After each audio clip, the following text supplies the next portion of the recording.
کہ ایک عذاب آیا تاتاریوں کی صورت میں. جو بچی کچی مسلمانوں کی سیاست تھی, جو بچی کچی مسلمانوں کی ریاست تھی, اس کو تاتاریوں نے گویا کہ تہ تیغ کر دیا. تاتاریوں نے کیا ظلم کیا, چنگیز خان نے کیا کیا, ہلاکو خان نے کیا کیا, ایک تاریخ ہے. اس نے کچمبر نکال دیا ہماری سیاست کا, بغداد کی اینٹ سے اینٹ بجا دی, بنو عباس کو بیڑیاں ڈلوا دی. اب آپ دیکھیے, تصوف پر تنقید کرنے والے دل پر ہاتھ رکھیں, مجھے بتائیں سیاست تو آپ کی کلپس کر گئی تھی, آج بتاؤ لوگ تاتاری ہیں یا مسلمان ہیں؟ مسجدیں مندر بنی یا مسجدیں نہیں؟ کس نے دین کو بچایا بعد میں؟ جب سیاست کلپس کر گئی تو زمین پر دین کو جس نے بچایا وہ تصوف کے ماہرین صوفیہ تھے کہ ہمارے سامنے قانونی شکل میں دین اقدار ریاست کی طور پر ہماری غلط پالیسی کی وجہ سے چلا گیا, لیکن دلوں میں اسلام رہا. یعنی آپ دیکھ رہے ہیں کہ ہماری بنو امیہ, بنو عباس ریاستیں ختم ہو گئی, بنو عباس کو طاقت کے ذریعے تاتاریوں نے ختم کر دیا. لیکن کیا وجہ ہے؟ مسجدیں بھری رہی. یہ کون مسجدیں بھرتا تھا؟ کیا وجہ ہے؟ تلاوت قرآن رہی. کیا وجہ ہے کہ لوگوں کے دلوں کے اندر اسلام کا جذبہ رہا؟ میں کہنا چاہتا ہوں کہ تم یہ بات کر رہے ہو, یہ خلافت منتقل ہونی تھی جو دین کی ہے. یہ خلافت تو تھی ریاست اور عمل دونوں کے ساتھ. جب ریاستیں کلیپس کر گئیں تو اس کے بعد دین کی شمع کو روشن جن لوگوں نے رکھا وہ صوفیہ ہے. آج دنیا مسلمان کسی بادشاہ کی وجہ سے نہیں ہے. پہلے دنیا مسلمان تھی صدیق اکبر کی وجہ سے, پہلے دنیا مسلمان تھی فاروق اعظم کی وجہ سے, خلفاء راشدین صحابہ کی وجہ سے. لیکن جب ہمارا سیاسی, کیونکہ ظاہر سی بات ہے طاقت کے ذریعے آپ نے ریاست کو کنٹرول کیا ہوا ہے, آج آپ دیکھیے اسلام کیا کہہ رہا ہے وہ نافذ نہیں کیا جا رہا ہے, غیر مسلم کیا کہہ رہا ہے وہ نافذ کیا. تو آپ کے پاس ریاستی تصور تو ختم ہو گیا.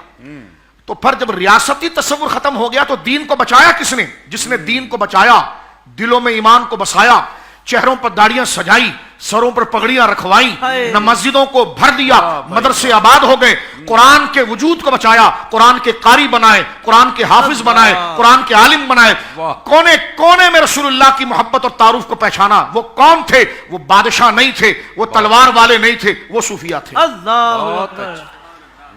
میں تلوار والوں کی نفی سے کوئی غلط مفہوم میں مخالف نہ رہے, میں ان عیاش بادشاہوں کی بات کر رہا ہوں.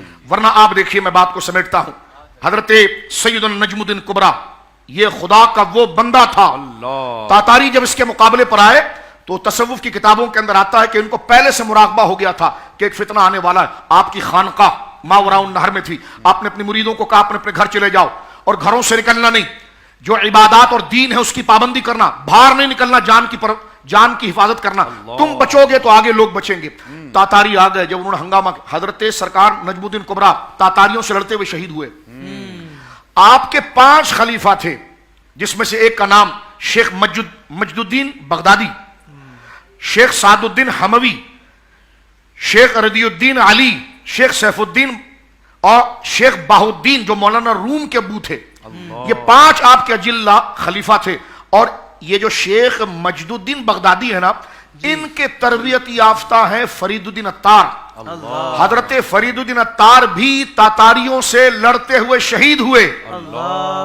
صوفیہ تمہاری طرح صرف لیکچر نہیں دیتے رہے کہ آج سوشل میڈیا پر ان کے خلاف تم ایک گویا کہ پھل جڑی چھوڑ دو کہ انہوں نے کیا ہے. آج اسلام غلام پرویز تیری وجہ سے نہیں بچا, آج اسلام ان صوفیہ کی وجہ سے بچا ہے. بہت اچھے. غامدی آج اسلام تیری وجہ سے نہیں بچا, آج اسلام ان صوفیہ کی وجہ سے بچا ہے. تو تو پھل جڑی کر کے بھاگ گیا امریکہ, وہاں عیاشی کر رہا ہے. تجھے کیا پتا گراؤنڈ پر اپنا خون سے سینچ کر اس سخت زمین کو اللہ کے دین کے لیے آباد کرنا یہ صوفیہ کا کام تھا. جنہوں نے گراؤنڈ نہیں چھوڑا, پڑھو میرے غریب نواز کو, پڑھو داتا صاحب رحمت اللہ علیہ کو, پڑھو غوث اعظم کو, پڑھو مجدد الفسانی کو, حضرت عبید اللہ احرار کو پڑھو, مولانا یعقوب چرخی کو پڑھو. یہ تمام علماء صوفیہ کو دیکھو جو چنگیز خان کے سامنے کھڑے رہے, ہر طاغوتی قوتوں کے سامنے. اور خدا نے پھر کیا فضل کیا, سرکار نجم الدین کبریٰ ہی کے سلسلہ طریقت میں ایک بندہ آیا جس نے چنگیز خان کے پڑ پوتے کو کلمہ پڑھا دیا. اللہ اکبر. وہ کیا ہے, کعبے کو حامی مل گئے. یعنی وہ اقبال نے بھی کہا نا کہ کعبے کو مددگار مل گئے صنم خانے سے. یہ کام کس نے کیا؟ چنگیز خان کو کوئی تلوار سے جھکا سکتا تھا؟ یہ صوفیہ تھے جنہوں نے محنت کی, لڑائیاں بھی کی, لیکن ان کے اخلاق, ان کے اوتار سے اس کا پڑ پوتا متاثر ہوا جو آیا تھا اسلام کو ختم کرنے کے لیے.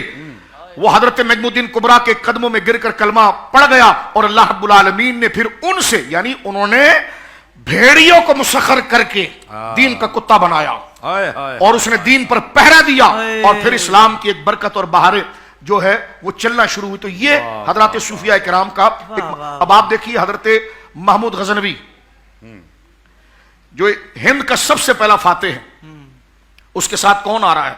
हजरत सैयदुना ख्वाजा अबू मोहम्मद चिश्ती, जो सरकार ख्वाजा साहब के छठे पुश्त के ऊपर के दादा पीर हैं। 70 साल की उम्र में जिहाद के लिए महमूद गजनवी के साथ आ रहे हैं। फरमाया बूढ़ा हूं तो क्या हुआ, तलवार भी उठाऊंगा और तेरे लिए दुआ भी करूंगा। महमूद गजनवी जब आ रहे हैं हिंद के अंदर तो उनकी मुलाकात तारीख फरिश्ता देखिए आप, अबुल हसन खरकानी रहीमहुल्लाह से हो रही है और वो दुआएं कर रहे हैं उनके लिए। तो गोया के महमूद गजनवी इसी तरह शहाबुद्दीन गौरी के पास आ जाए। ये मेरे गरीब नवाज जिन्होंने जब पृथ्वी राय का जोर देखा तो फरमाया मैंने इसको पकड़कर कैद खाने में कर दिया और ख्वाब में अल्लाह रब्बुल आलमीन ने दिखाया शहाबुद्दीन गौरी को। कुछ दिन पहले मैं दीना के मकाम पर उनके मजार को सलाम करने गया, जहां डॉक्टर अब्दुल कदीर खान ने उनका मजार बनाया था। ख्वाजा साहब ख्वाब में आए हैं उनके, कहने लगे हमने हिंद की जमीन तुम्हें दे दी है। 12,000 का लश्कर लेकर खुदा का शेर शेख शहाबुद्दीन गौरी ने 2 लाख के करीब हिंदू राजाओं से लड़ गया। वाह वाह वाह वाह वाह, क्या बात है, वाह। मैं किसी मजहब की बात की तरफ नहीं जा रहा, वो दहशतगर्द था, वो जुल्म और बर्बरियत कर रहा था, आजादी नहीं दे रहा था।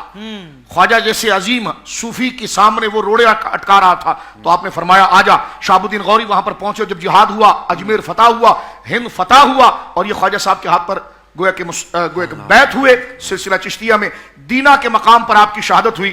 मैंने वहां पर देखा कि डॉक्टर अब्दुल कदीर खान अल्लाह उनकी कब्र पर रहमत उतारे। जब उन्होंने मजार बनाया ना, क्या खूबसूरत मजार बनाया। मैं लोगों से कहता हूं जाओ खुदा के शेर को सलाम करो। तो उसी देहात का एक बंदा आकर कहने लगा ये आपने इतने करोड़ों रुपए यहां लगा दिए हैं तो आपने अस्पताल क्यों नहीं बनाया? तो आपने फरमाया तेरा नाम क्या है? उसने कहा गुलाम हुसैन। फरमाया अगर ये मर्द ना होता ना तो तेरा नाम कोई जगत राम होता या किसी पंडित का तू बचा होता।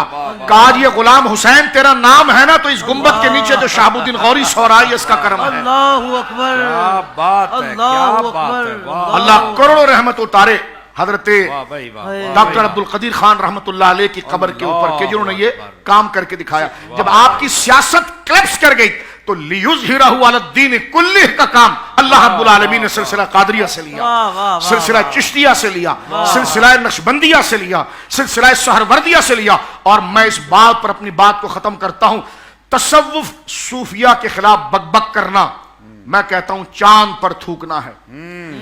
जो बकबक कर रहा है उससे पूछ तेरे बाप को किस बादशाह ने मुसलमान किया? बहुत अच्छे। तेरे दादा को कलमा किसने पढ़ाया था? तेरे परदादा तक दीन किसने पहुंचाया? यही चिश्ती खानकाहों से पहुंचा, यही कादरी खानकाहों से पहुंचा, यही सहरवर्दी खानकाहों से पहुंचा। लिहाजा हुजूर सैयद आलम सल्लल्लाहु अलैहि वसल्लम ने जिस तरह 13 साल अपने उन मुहाजिरीन सहाबा को तैयार करके इनकलाब की तरफ लेकर आए थे, अगर जाहिरी रियासत खुलफाए राशिदीन और चंद बुजुर्गों के बाद हमारे हाथ से निकलती चले गई, फिर वो मुहाजिरीन का दौर ताजा हुआ और उनका फैज सूफिया को मिला और भूखा प्यासा सख्ती परेशानी हर जुल्म बर्दाश्त किया, लेकिन उन्होंने अल्लाह के दीन के साथ गद्दारी नहीं की, कुरान के साथ गद्दारी नहीं की, दीन के साथ गद्दारी नहीं की। वो उनको कुछ मिला नहीं मिला इससे परवाह नहीं थी, लेकिन लोगों के पास वो गए, लोगों के पास उन्होंने अपना तारुफ नहीं कराया, अल्लाह रब्बुल आलमीन का तारुफ कराया, उसकी तौहीद का तारुफ कराया, उसकी रिसालत का तारुफ कराया। हमारा कलेजा मुंह को आता है उस वक्त जब उम्मत के ऐसे मुहसिनीन के खिलाफ कोई बोलकर खुदा के अजाब को दावत देता है कि सूफिया ने क्या किया है। मैंने कहा सुन ले, इब्तिदाई दौर के बाद से लेकर आज तक, खुलफाए राशिदीन के दौर के बाद से लेकर आज तक जो दीन बचा है वो सूफिया की वजह से बचा और दीन को उन्होंने बचाया। और आज भी देखिए जहां पर आपको कुरान और सुन्नत की तबलीग, सुन्नत की बहारें, आपको एतकाद की पुख्तगी, आपको नमाजें से वाबस्तगी, इसमें भी उस नमाजी के पीछे कहीं ना कहीं एक वास्ता किसी अल्लाह के वली कामिल का है कि जिसके जरिए ये मस्जिदें आबाद हैं। बिन Rizwan house of eastern wear, जिसमें आप और आपकी फैमिली के लिए है बहुत कुछ। डिजाइनर कमीज शलवार, अरबिक तोप, परफ्यूम्स, इतर, कॉफी कैप्स, ये सब और भी बहुत कुछ हासिल करने के लिए अभी वेबसाइट या स्टोर विजिट कीजिए www.binrizwan.com।